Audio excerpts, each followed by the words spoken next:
Nós não podemos perder a ocasião de, olhando esses tempos difíceis, dele tirar lições. Já imaginou?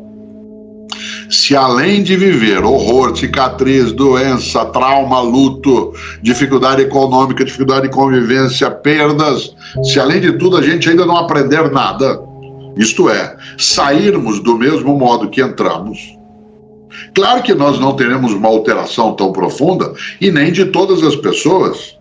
Há pessoas que eram tolas antes do momento pandêmico e continuarão assim. Há pessoas que já se comportavam de um modo, aliás, com uma expressão que veio para o português da Argentina para o Brasil, que é otário. Otário. O que é um otário? O otário é o tonto, bobo, metido a esperto. É aquele que acha que ele levará vantagem ou ela em todas as coisas. É aquela pessoa que não presta atenção a quem não é como ela, porque ela acha que ela é o único modo de ser. Não só isso é eticamente ofensivo, como é intelectualmente tolo. Afinal de contas, se eu acho que o único modo de ser é como eu sou, eu ficarei onde estou e não crescerei nem na capacidade intelectual, nem no modo afetivo, nem na presença na vida. Já imaginou? Por isso, quero lembrar, a palavra oportunidade, talvez algumas pessoas não saibam, ela veio do nome de um vento. No mundo romano antigo, os romanos gostavam muito de dar nomes aos ventos. Olha só, e para eles o vento mais importante era o vento favorável que levava o navio em direção ao porto. O vento que empurrava o navio em direção ao porto. Isto é, o vento favorável, o vento bom. Esse vento era chamado em latim de ob portus. Ob portus significa o que leva ao porto. O que leva até o porto. Essa expressão ob portus acabou gerando em vários idiomas, inclusive em português, em espanhol, em inglês, a palavra oportunidade. Oportunidade. A noção de leva ao porto. Oportunidade é quando você pega o vento favorável para achar uma saída, para encontrar uma alternativa, para fazer com que você ou eu não fiquemos aprisionadas, retidos no mesmo lugar. Evidentemente que isso só acontece se nós juntarmos as nossas capacidades, se abrirmos a cabeça, como eu disse antes, para aquilo que não é exatamente ou identicamente do modo nodo. Uma das coisas boas é que nós somos, sim, humanas e humanos capazes de recriar, de refazer, de reinventar. Eu nasci em Londrina, no norte do Paraná, mas moro na capital paulista. Eu sou caipira de Londrina e eu estou na capital paulista há 53 anos. Mas eu nunca me esqueço que num dia como hoje, por exemplo, a semana se iniciando, eu tinha prova no período da manhã na escola, estava indo, quando saí de Londrina, no metade daquilo que era o ginásio e hoje seria o Fundamental 1. E eu tinha que ter estudado sábado e domingo o dia todo, porque tinha prova logo cedo, na segunda-feira. Eu saía de casa. E enquanto eu caminhava perto da escola, eu ficava imaginando por que eu não nasci sabendo.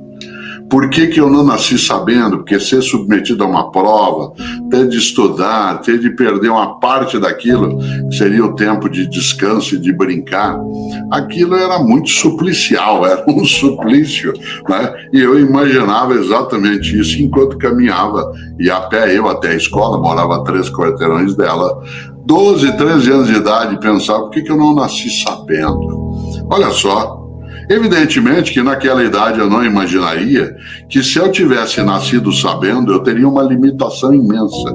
Porque, evidentemente, se eu tivesse nascido sabendo, eu só saberia aquilo que podia ser sabido até o momento em que nasci. E uma das coisas que a realidade nos coloca é uma modificação contínua. Imagina, digo de novo, eu tenho 67 anos. Se eu tivesse nascido sabendo, e eu nasci em 1954, haveria uma limitação brutal daquilo que seria a minha capacidade de conhecimento. Eu não conseguiria ir reinventando, recriando, atualizando todos os meus aplicativos, tal como a gente diz vez ou outra. E nesse sentido, embora um desejo infantil, quase juvenil, nascer sabendo seria para nós algo absolutamente enjaulador. Você e eu ficaríamos enjauladas ou enjaulados dentro de um tempo. Uma das coisas boas é que, né, nós somos capazes, sim, né, de criar outro repertório, de ampliar nossa condição. Inclusive, uma das coisas estupendas é que as pessoas que agora aqui estamos, temos idades variadas, né? Essas idades variadas, regiões variadas, às vezes religiões variadas para quem as tem, né? Estamos em famílias que são diversas, tudo isso, ao agregar, eleva imensamente a possibilidade de ganhar mais vigor, mais inteligência. Se nós fôssemos todas e todos muito assemelhados, né, nós ficaríamos repetitivos naquilo que seriam as nossas condições e alternativas. Isso é algo, né, que ajuda demais.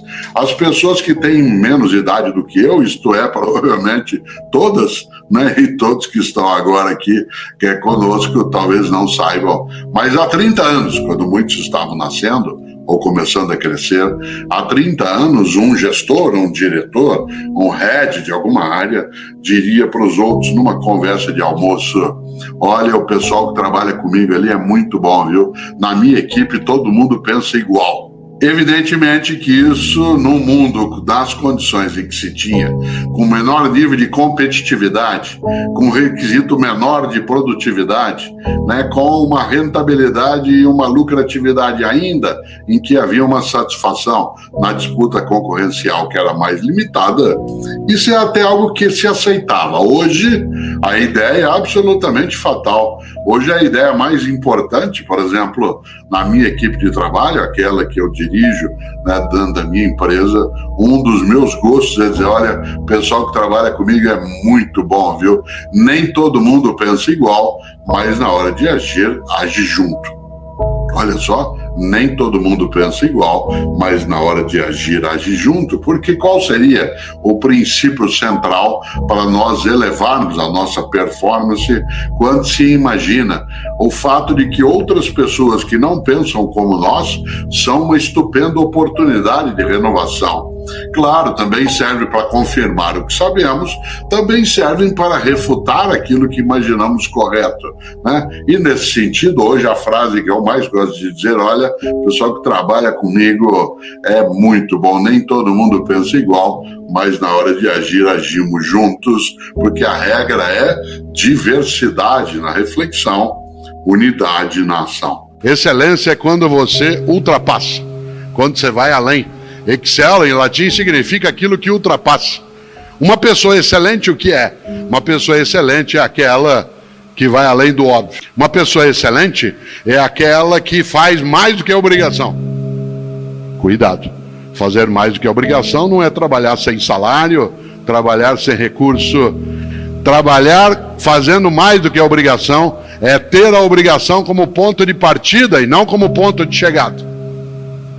Uma pessoa excelente é aquela que parte da obrigação e não chega na obrigação. A obrigação é da onde você segue no começo e não o local onde alcança ao final.